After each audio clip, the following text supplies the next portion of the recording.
September the 14th, was 42. The Volga River burned. Smoke rolled across the water like fog from hell, choking the sky and blotting out the sun. The city of Stalingrad, once a proud industrial giant, was nothing more than a skeleton of ash and flame. From the western bank, soldiers of Germany's 6th Army looked across the smoking ruins and believed the end was near. "Almost done," muttered Sergeant Karl Voss, wiping soot from his face as he watched artillery shells hammer the city's eastern edge. "By tomorrow, it's over." Behind him, Panzer IVs rumbled through the shattered streets, their treads grinding over bricks and bones alike. Blackened chimneys jutted from the rubble like tombstones. Snipers perched in broken windows picking off the last pockets of Soviet resistance. To the Germans, it seemed the Red Army had finally collapsed. But across the river, beneath the veil of smoke, something was stirring. On the far bank of the Volga, General Vasily Chuikov, commander of the newly reformed 62nd Army, stood in a dugout lit by a flickering lantern. The roar of artillery never ceased. The ground trembled like a living thing. Around him, officers huddled over a map scarred by ash and coffee stains. "Comrade General," a young aide shouted over the din, "the ferries are ready, but the shelling—" "Then they'll cross through hell," Chuikov cut him off. His voice was calm, iron hard. "If the Germans take the city, there will be no Volga, no Moscow, no Russia. We fight on this side or die on that one." Outside, waves slapped against the wooden hulls of barges and pontoons. The river glowed red from the reflection of fires consuming the skyline. Soviet soldiers, many barely 20, clutched rifles and crossed themselves before boarding. Some carried boxes of ammunition, others carried only grenades and a single clip of bullets. As the barges pushed off, the night erupted. German 88 mm guns from the West Bank opened fire. Shells screamed through the darkness, striking the water and sending geysers of flame and smoke skyward. The Volga churned with chaos. Boats splintered, men screamed, and the current carried the dead downstream. Still, more kept coming. Private Mikhail Orlov gripped the side of his boat, teeth clenched as shrapnel sliced the air. "They say Stalingrad's already lost," he shouted over the noise. "Then we'll take it back," answered his sergeant. When the barges reached the shore, Soviet soldiers spilled into the ruins. Slipping through craters and broken walls, machine guns opened up immediately. German positions were everywhere, but so were the shadows of men who refused to surrender. As dawn crept through the haze, the Volga was still burning. The Germans were celebrating victory in their headquarters, pouring coffee and scratching out reports. They had no idea that thousands of Soviet soldiers had crossed the river overnight. No one knew it yet, but the battle for Stalingrad had only just begun. And for the men of the 6th Army, it would become the grave they never saw coming. September the 16th, 1942. Stalingrad. The city was silent for a moment that morning. A cruel, deceptive silence. Smoke hung heavy over the ruins, swirling between the half-collapsed factories and burned-out apartments. The air stank of cordite, blood, and ash. Sergeant Karl Voss and his squad from the 24th Panzer Division had spent the night clearing what they thought was the last pocket of Soviet resistance in the Red October district. Now, they moved through the shattered remains of a machine works, rifles at the ready, boots crunching over broken glass. "Nothing left alive," muttered one of the men. "The Ivans are finished." But then, a burst of submachine gun fire. It came from beneath them. A trapdoor in the floor exploded open, and Soviet soldiers in torn uniforms poured out, hurling grenades and shouting, "Za Rodinu! For the motherland!"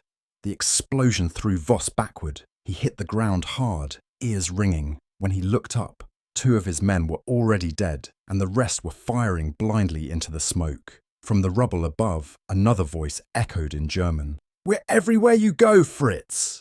It wasn't a boast. It was a curse. The 62nd Army, under General Vasily Chuikov, had dug itself deep into the ruins, creating a nightmare landscape of ambushes, tunnels, and sniper nests. Every building was a fortress, every basement a bunker. Soviet troops nicknamed it Rat War, brutal, close-quarter fighting where men killed with knives, pistols, and even entrenching shovels. Chuikov's command post itself was buried inside a crater on the western bank of the Volga, just 30 meters from the front. When shells landed nearby, dust fell from the ceiling like snow. Yet Chuikov refused to move. "If we go back," he told his officers, "we'll have nowhere left to stand." To the Germans, Stalingrad was supposed to be a prize, the last step before cutting off the Caucasus oil fields. But as days turned into weeks, it became a maze of death. Entire panzer platoons were wiped out trying to capture a single block. At the grain elevator, German troops had to fight floor by floor for nearly 4 days against 50 Soviet defenders who refused to surrender even when surrounded. At the Pavlovs' house, a small group of soldiers under Sergeant Yakov Pavlov held a single apartment building for 2 months, repelling attack after attack with nothing but grit, sandbags, and determination. From the air, Luftflotte 4 continued to pound the city, turning Stalingrad into an open graveyard. But the bombing only made things worse. The ruins gave the defenders cover. Snipers hid in windowless shells of buildings, shooting Germans one by one. One sniper, Vasily Zaitsev, became a ghost story among German ranks. With his Mosin Nagant rifle, he stalked officers and machine gun crews, killing over 200 men in 3 months. A German soldier wrote in his journal, "We cannot move without being watched. Every shadow has eyes. Every window hides death." As October rolled in, the weather turned bitter. The nights grew colder. The Volga began to freeze at its edges, but still the boats came, bringing food, ammunition, and fresh reinforcements across under fire. One night, Sergeant Voss sat in the ruins of a railway yard, warming his hands over a small fire. "We should have never come here," he muttered to his comrade. "This isn't a city, it's a grave." Across the river, Chuikov's aide reported, "The Germans have taken 90% of Stalingrad." Chuikov just nodded, lighting a cigarette. "Good," he said. "Now we have them where we want them." Because while the Germans believed they had conquered the city, something massive was gathering beyond the horizon, a storm that would turn Stalingrad from a victory into a catastrophe. November 1942, the Volga River, frozen and on fire. The nights were longer now. Ice rimmed the black water, and the snow fell in slow, silent flakes that glowed red in the reflection of the burning city. To the German Sixth Army, the world had shrunk to rubble, smoke, and the endless howling of artillery. Sergeant Karl Voss sat in a ruined tram station near the Barricadi factory, listening to the groan of the wind through shattered glass. His hands shook as he poured the last of his coffee from a dented mess tin. "We've taken it," he told himself again, as if saying it made it true. "We've taken the city." But from the far side of the Volga, faint and distant, came a sound that made his blood run cold, the low hum of engines. Out there beneath the ice and fog, General Vasily Chuikov's supply officers were still forcing the river crossings, ferrying men and ammunition through artillery fire that turned the water into a boiling sea of shrapnel. Volga flotilla sailors used whatever would float, barges, rafts, even doors, to bring new troops into the hell that Stalingrad had become. One of them, Private Yuri Dymov, recalled, "We crossed with the shells landing around us like rain. The water was on fire from oil, but we rode through it. The flames lit the faces of the dead drifting beside us. Many boats never made it. Some froze to the oars. Others sank under the weight of men. Yet still they came, night after night." In the pre-dawn darkness of November 19th, the first wave of what would become Operation Uranus began. The Red Army, in a colossal counter-offensive, struck the flanks of the German Sixth Army, held by Romanian and Hungarian divisions. Soviet T-34 tanks broke through frozen fields, their treads crushing snow and corpses alike. German radio operators at Stalingrad reported minor Soviet activity at first. By midday, the airwaves were filled with panic. The flanks were collapsing. Entire regiments were disintegrating under artillery barrages so intense that the earth seemed to heave like a living thing. Back in the city, Voss and his comrades could hear the distant thunder growing louder, not the usual front-line shelling, but something different. A storm. General Friedrich Paulus, commander of the Sixth Army, received the first reports in disbelief. "Impossible," he said quietly, tracing the Soviet movements on his map. "They have no strength left." But they did. By November 22nd, Soviet forces from the north and south met at the town of Kalach, west of Stalingrad. The trap snapped shut. Over 300,000 Axis soldiers, Germans, Romanians, Italians, and others, were surrounded. In the ruins, news spread like frost. "We're encircled," whispered Voss, staring at the horizon, his face pale. "Then the Führer will get us out," said another, forcing a laugh that no one joined. But the Luftwaffe could not resupply the city. Snowstorms grounded planes. The drops that did arrive were too few, too late. Barrels of fuel, bags of frozen bread, sometimes even the wrong ammunition. As the temperature plunged to 30 degrees, the men burned furniture, doors, even books to stay alive. Some ate their horses, some ate worse. Across the river, Chuikov's men held their positions, fighting for every block to keep the Germans contained. The Volga crossings that had once been suicide missions were now lifelines, carrying food, ammunition, and vodka to exhausted Soviet troops who refused to fall.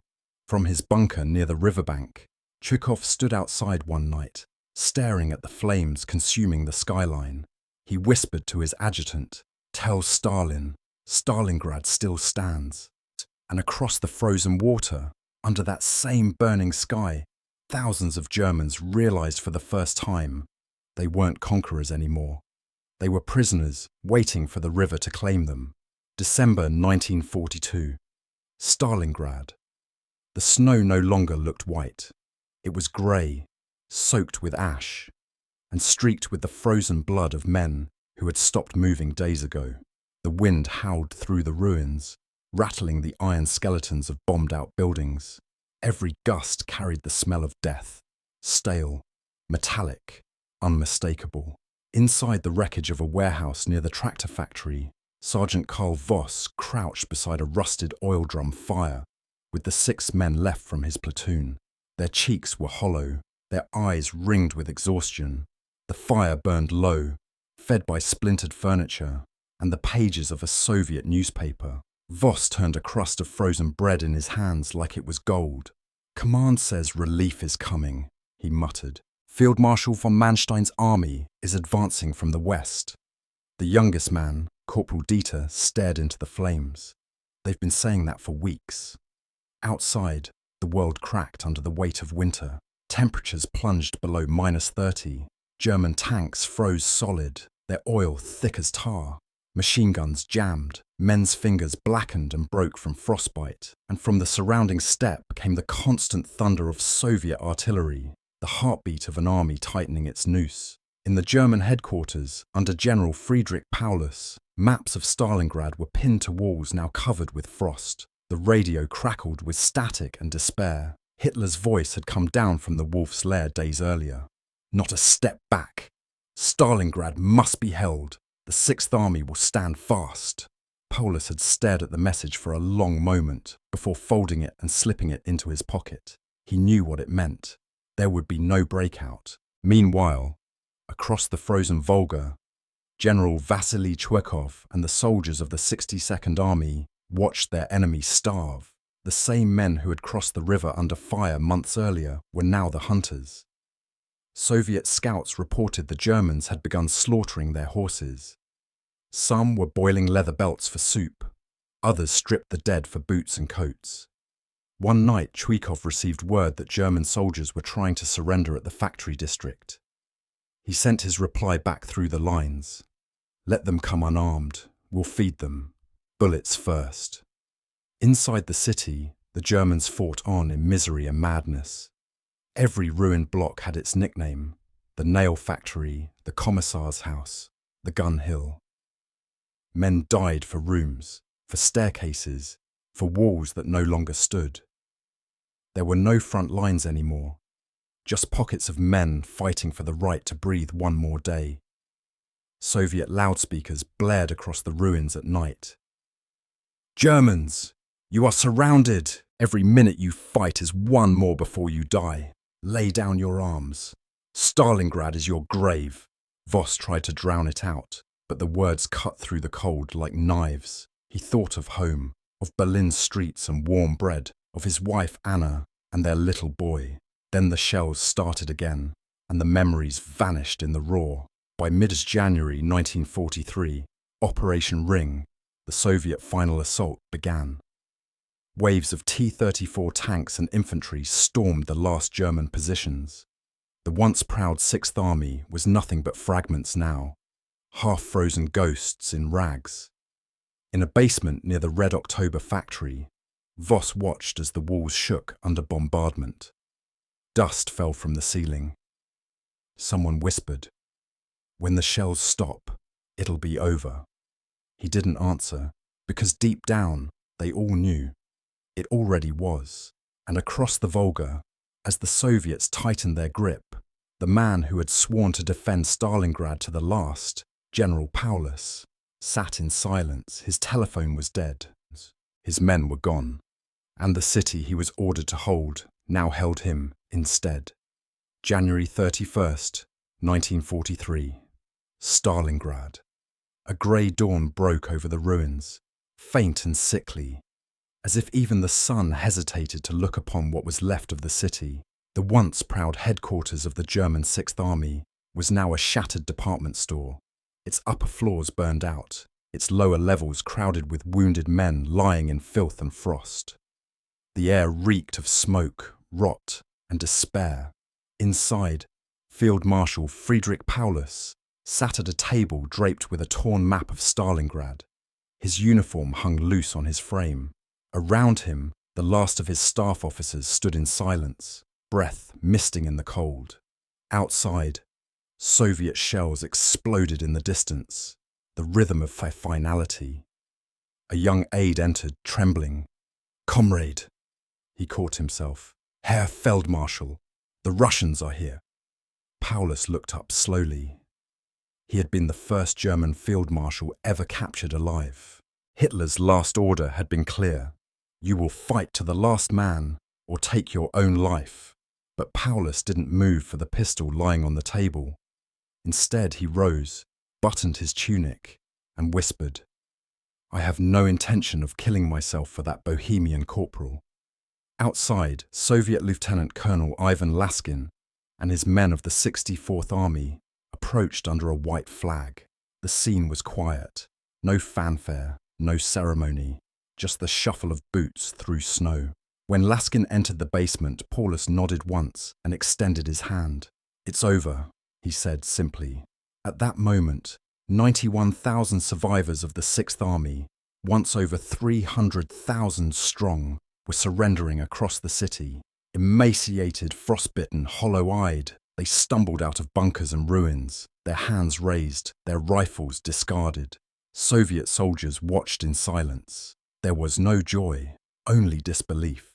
Private Mikhail Orlov, who had crossed the Volga under artillery fire months before, stood among them. His hands were raw, his coat stiff with frost. "Is it true?" he asked his comrade.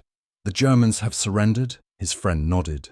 "Da, the city lives." Everywhere, the landscape bore witness to the apocalypse. Streets were buried under rubble and corpses. Tanks lay half-sunk in the snow like rusted beasts. Frozen horses still hitched to wagons marked the line where supply columns had died standing. For the Germans, captivity was a new kind of torment. Most would never return home. Fewer than 6,000 men of the Sixth Army would survive Soviet prison camps to see Germany again. On February the 2nd, the last resistance ended in the northern pocket near the tractor factory. Soviet troops found small groups of Germans huddled in basements, their officers long gone, their rations exhausted. They surrendered without a word. When the gunfire finally stopped, General Vasily Chuikov climbed out of his bunker near the Volga. and looked toward the smouldering ruins of the city he had vowed to hold. Snow fell softly, blanketing the wreckage, muffling the silence that followed 200 days of horror. He turned to his aide and said, "Report to Moscow. Stalingrad is free." That message rippled across the world like a shockwave. For the first time, Hitler's war machine had been shattered beyond repair. The myth of invincibility was dead. The Wehrmacht's finest army had been swallowed by the city they thought conquered. In Berlin, Hitler refused to believe it. He ranted, blamed, and denied. But deep down, his generals knew Stalingrad was the turning point. From this frozen graveyard on the Volga, the road to Berlin had begun, not for the Germans, but for the Red Army. In the days that followed, survivors of the 62nd Army buried their dead in mass graves along the riverbank. Soviet nurses sang hymns over frozen bodies. And in a small chapel built from the wreckage of a tractor plant, Chuikov placed a simple wooden cross and whispered, "For all who stood here." The Volga ran black with meltwater and ash that spring. And for the men who lived through it, Stalingrad was not just a battle, it was the end of one world and the birth of another.